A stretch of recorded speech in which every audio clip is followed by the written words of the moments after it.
This is another episode of The Blossom Podcast, your number one source for everything bariatric surgery, from pre-op to post-op. Registered dietitian Alex Conception gives you real, raw tips and motivation through your journey. This is The Blossom Podcast. Hello guys, welcome back to The Blossom Podcast. Today I want to talk to you about hair loss. Last time we were talking about supplements. I briefly touched on hair loss and biotin. I want to elaborate a little bit more on that. So whenever I talk about supplements with a patient, when we do a consult, I want to say at least 80% of the time somebody's going to say, okay, so what about biotin? You didn't mention biotin. That is obviously assuming you care about your hair and you want to make it stronger. You don't want it to fall off. And there's a great deal of marketing to make sure that you do know that. Okay.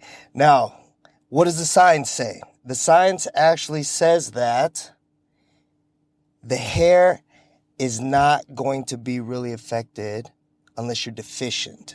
So if you are taking a bariatric multivitamin, if you're not a vegetarian, you get animal proteins. There's a great deal of B vitamins, and it is very unlikely that you're going to be deficient. Okay, so biotin is a B vitamin, and what we recommend, just like in the previous episode, B complex. So there's a ton of biotin in the bariatric multivitamin, and there's a ton of biotin in the B complex. So even if you're a vegetarian, you are still going to be getting an abundance of biotin. So without knowing that, a lot of people will still purchase additional biotin, hair, skin, and nails. Not just biotin, but biotin and hair, skin, and nails. So what are the hair, skin, and nails? More B vitamins. So you are getting way more B vitamins that you need, and you are essentially just pissing it out. Okay, so you don't need to spend all that money on all that biotin, all those B vitamins. Granted, you are taking a bariatric multivitamin, like I said, because they're already elevated in the bariatric formulas. And on top of that, a B complex. As a matter of fact, the B complex would be the first thing I would remove from the list that I suggested last episode, assuming you are taking a bariatric multivitamin and assuming you are consuming most of your, well, not even most of them, but if you consume animal proteins. So with that, the B complex would be the first one I would remove from that list. So why do we lose our hair? Okay. There's two scenarios. There's two scenarios within the first 6 months. And the first one is going to be initially. All right. And that is due to the shock to the system. Now, I like to use the example of childbirth. Okay, a lot of women, if it's you or if you know somebody who had their hair thin after childbirth, that is due to, number one, the shock to the system. Okay, 50% chance that your body will interpret that shock, much like childbirth, much like bariatric surgery, as a threat to your life. Okay, 50%. So there's a 50% chance that you are going to have your hair thin in the beginning. Now, when your body interprets that shock as a threat to your life, your body will slow nutrients to areas of the body that are not essential for life. Unfortunately, hair and nails is not essential for life. Okay, but when you relax, you drink the water, you get the protein, your body will very shortly after say, hey, we're not dying, everything is cool, and start restoring. Okay, just as you've seen women who've given birth have their hair restored, just as you've seen bariatric patients, maybe yourself, have your hair restored. Okay, So that is scenario one, but also again, another factor in that is assuming afterwards you are getting nutrients as well. So a lot of women also who don't have their hair restored, they're probably not getting any protein or not taking their supplements or eating a balanced diet, because I've worked with a ton of them, and a ton of them have literally a diet that is primarily processed and from a box or taken from a bag, and then we don't want that. So those are all additional factors. Number two scenario is going to be from 3 to 6 months down the line. Okay. So what happens is that I will get a call. Hey, Alex, I am doing great. I'm down X amount of pounds, best decision I've ever made. I'm taking all the supplements and I'm eating the protein and vegetables. I'm exercising, but my hair is falling out in chunks. What do I do? What else do I need to take? I am taking all the biotin. I'm taking all the hair, skin, and nails. What else do I need to take? It's the protein, okay?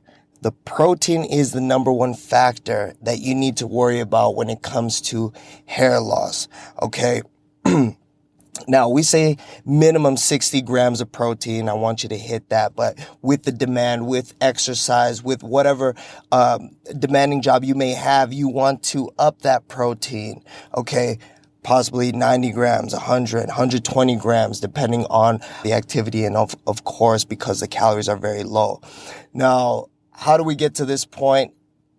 Well, first off, 90% of those calls that I get cannot tell me how much protein that they're getting. And 100% of those who do know are not getting enough protein. Of course, factoring in after going through what are you doing all day, how much you're eating overall, what are you eating, and then again, it boils down to those factors, the activities of daily living and the protein intake. Okay. Now, scenario. How does this happen? That story that I told you of this person basically doing everything right, but unaware of the protein, is because we are very busy people. Okay, I don't know what's going on in your life. We have jobs, kids, families.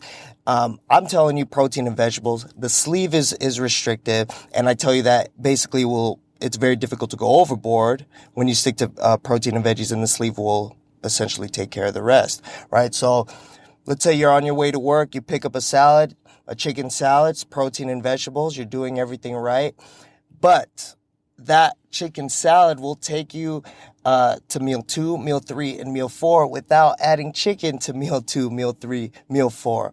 Okay? So in our head, we're actually doing everything right. We are eating the protein and vegetables. We're losing weight. We're taking our supplements. We're drinking our water. We're exercising. What am I doing wrong? It's just overlooked.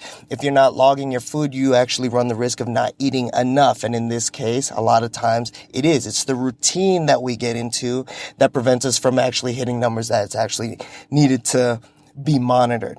Okay.